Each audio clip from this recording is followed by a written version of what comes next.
When you look at the AFC North, a lot of people think, Ravens probably deserve to be the favorite because they've won it a number of times.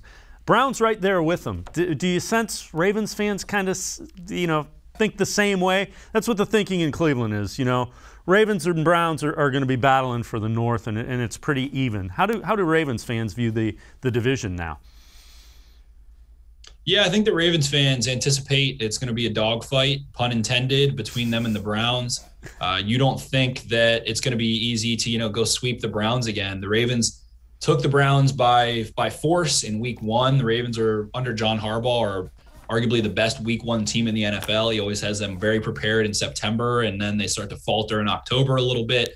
And then Harbaugh gets the ship right by December, where they're one of the best teams in football in his tenure as well. So not being able to play the Browns early feels like a little bit of a disadvantage with Kevin Stefanski only being in year two. That big blowout last year was definitely a result of a new head coach and a very limited offseason, but you saw the Browns improve leaps and bounds as the season went on. They got really hot towards the end of the year there. And ultimately, with the reinforcements they've brought in the secondary and John Johnson and getting Grant Delpit back and Greedy Williams healthy and Denzel Ward potentially healthy and of course, Ronnie Harrison, it feels like they're much more capable on the back end.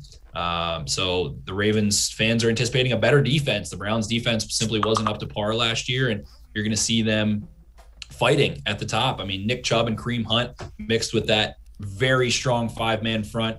The offensive line for the Browns is going to present some problems, and Baker Mayfield has shown escapability and a ton of ability to make plays after the initial play and extend plays. So they put up a 41-point fight against the Ravens the last time they played. And I think that the Ravens are looking at the Browns definitely the most seriously that they have in probably the history of the two teams being together in the AFC North, as the Browns have experience, they have talent on both sides of the ball, they have good depth, they have plenty of offensive weapons and all of that good stuff. So if Baker Mayfield can continue to progress within that system, which is a very similar system to what the Vikings run, and if he can be a little bit more of a mobile Kirk Cousins type and a little bit more turnover cautious with the football, then the Browns are a serious threat. And I think it's a pretty even fight to who's going to make it out of that division in terms of winning it and getting the home game and potentially a bye in the playoffs.